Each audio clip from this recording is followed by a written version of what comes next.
সেই স্মৃতি বিজয় করে সেখানে মন্দির ভেঙে ফেলা হয়েছে নৃশংসভাবে। 11:33 নম্বর কাউন্সিলর আউয়ালের নেতৃত্বে এই জয়ন্ত কুমার দাস, বাংলাদেশ হরিজন ঐক্য পরিষদের সাধারণ সম্পাদক, বরিশাল জেলা। আমরা আজকে সারা বাংলাদেশের সংখ্যালঘুদের উপর নির্যাতন, হত্যা, হামলার শিকার হচ্ছে এবং ভূমি দখল হচ্ছে। এখানে ঢাকার মতন মিরিঞ্জিলা হরিজন কলোনিতেও একটা নৃশংস হামলা চালিয়েছে আউয়াল নামের কাউন্সিলর, যে ভূমিদস্যু আউয়াল, যে সেখানে মার্কেট করার জন্য সেই হরিজন কলোনি 400 বছর পুরানো হরিজন কলোনি উচ্ছেদ করে সেখানে মার্কেট করার বাণিজ্যিক ব্যবসা কোটি কোটি টাকার লাভের চিন্তা করে আউয়াল এই পদক্ষেপ নিয়েছে। এবং এই নৃশংস হামলার জন্য এই দায়ভার ওখানকার মেয়র তাপস, ব্যারিস্টার তাপস সাহেব সে কলঙ্কিত হচ্ছে, মাননীয় প্রধানমন্ত্রী কলঙ্কিত হচ্ছে, আওয়ামী লীগও কলঙ্কিত হচ্ছে। আপনারা মাননীয় প্রধানমন্ত্রী এই বিষয়গুলো দেখেন, আর কতদিন আমরা সংখ্যালঘুরা নির্যাতনের শিকার হব এই বাংলাদেশে। রামু থেকে কুমিল্লা পর্যন্ত যে হামলাগুলো হয়েছে, একটি বিচার সুনির্দিষ্ট বিচার হয়নি। এক একটি মামলায় 1000, 2000 করে আসামি নিয়োগ দেওয়া হয়, কিন্তু মামলার যে মূল তদন্ত করে যে আসামির বিচারের কাঠগড়ায় দাঁড় করাবে সেটা আর হয় না। যার জন্য এই একের পর এক হামলা এবং নির্যাতনের সব উদ্যোগগুলো তারা গ্রহণ করতে পারছে কুচক্রী মহলরা। আমরা এই হামলার জন্য বাংলাদেশ হিন্দু বৌদ্ধ খ্রিস্টান ঐক্য পরিষদ এবং বাংলাদেশ পূজা উদযাপন পরিষদ, বাংলাদেশ হরিজন ঐক্য পরিষদ, নাগরিক পরিষদ, নাগরিক সমাজ সকলে একত্রিত মিলে আমরা এই দাবি জানাই এই নৃশংসতা হামলার যেন এই আউয়াল সাহেবকে ধরে আইনের কাঠগড়ায় দাঁড় করাও, এটাই আমরা চাই মাননীয় প্রধানমন্ত্রীর কাছে, আমাদের বিশেষ দাবি। কাজ করুন, তাহলে আমরা যাবো কোথায়? প্রধানমন্ত্রী আপনি আমাদের মাতা, আপনি ওগুলো ফলো করুন। আপনার ভাই এবং মেয়ের আওয়াজ ওই কাউন্সিলর সেটা যদি করেন তাহলে এই দেশকে আমরা যাবো কোথায়? এটা আমরা নিন্দা বাড়াই, এটা আমরা কঠোর ব্যবস্থা নিতে চাই। প্রধানমন্ত্রী আপনি যদি এটা ব্যবস্থা না নেন রাজপথে উঠতে আমরা চাই না, সেই পর্যন্ত চাই। ধন্যবাদ। এ পর্যায়ে বক্তব্য রাখবেন বাংলাদেশ হিন্দু বৌদ্ধ খ্রিস্টান দুলাল সাহা, নন্দ দুলাল সাহা।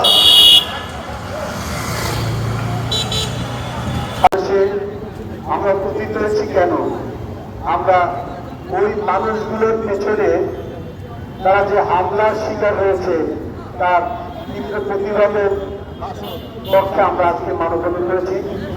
আপনারা যদি দেখেন যে সেই প্রধানমন্ত্রীর কার্যালয় থেকে আমাদের আপামর যারা সাধারণ মানুষ আমরা বাস করি, প্রত্যেকের জীবনযাত্রা সুষ্ঠুভাবে চলার জন্য আমাদের যে কাজটি সেবাটি করে থাকেন তারা, সেই হরিজন সম্প্রদায়, তারা যদি এই শহরকে পরিচ্ছন্ন না করে তাহলে কি হবে? একটি সময় দেখা যাবে যে শহরটি ভাগাড়ে পরিণত হয়েছে, আমরা রাস্তা থেকে হাঁটতে পারবো না, অস্বাস্থ্যকর পরিবেশ তৈরি হবে।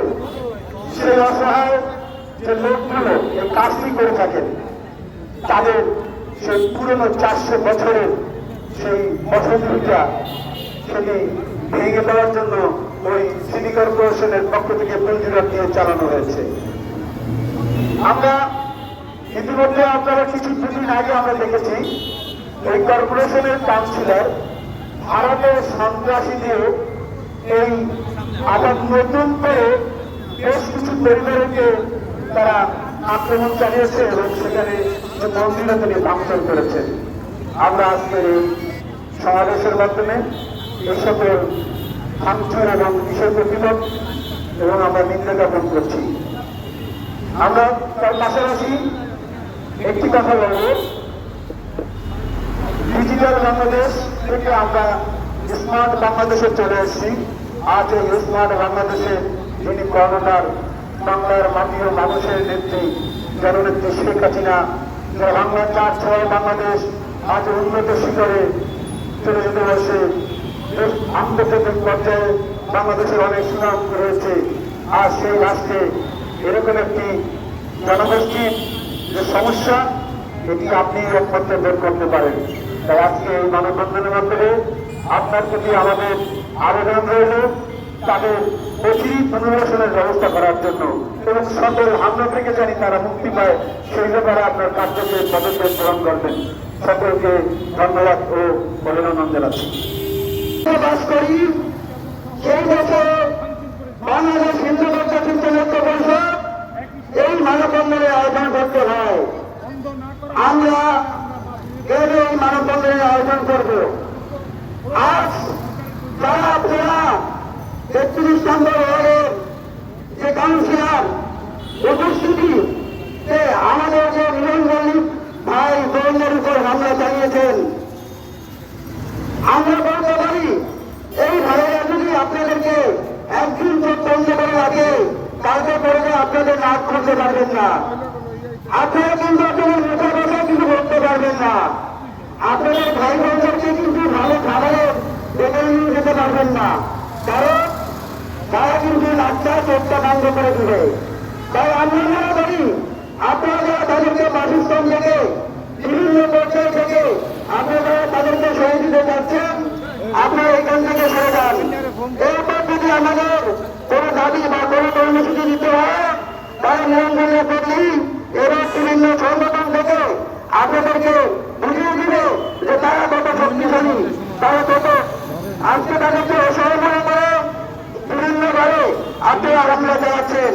এই কিছুদিন আগে যে মানববন্ধনটি আমরা করেছিলাম তাতে আপনাদেরকে বলেছিলাম, সরকারের কাছে আমাদেরকে বলেছিলাম, অনুরোধ জানিয়েছিলাম যেন এই মানববন্ধন কর্মসূচি না দিতে হয়। সকলের প্রতি অনুরোধ জানিয়ে আজকে যারা উপস্থিত হয়েছেন এই মানববন্ধন অংশগ্রহণকারীদের সবাইকে ধন্যবাদ জানিয়ে বাংলাদেশ যুবক পরিষদ ও সেই মহানগরের পক্ষ থেকে শুভেচ্ছা জানিয়ে আমার এই বক্তব্য শেষ করছি। সবাইকে ধন্যবাদ। আজকে আমরা ওই লক্ষ্যের সঙ্গে জানাই যে আমরা সবসময় আপনার উপর আশা রাখি। আপনি আমাদেরকে স্বপ্ন দেখিয়েছেন থেকে বিরাট বাড়িতে থাকার জন্য, আমরা আপনার প্রতি কৃতজ্ঞ। তবে এটা কিসের ইঙ্গিত? এই ইঙ্গিতটা তো আমরা বলতে পারছি না যে আপনি যখন অনুপস্থিত থাকেন তখন রোজদের উপর হামলা হয়।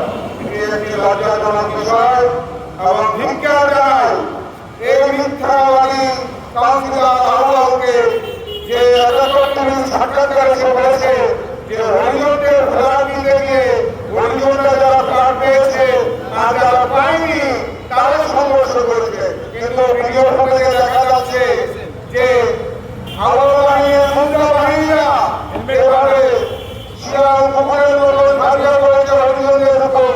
সত্যি নৃশংস এবং দুঃখজনক।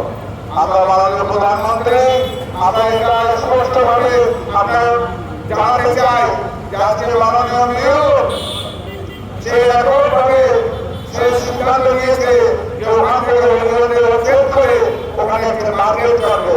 সেই সিদ্ধান্তে অটল, সে কারোর কথা শুনে না।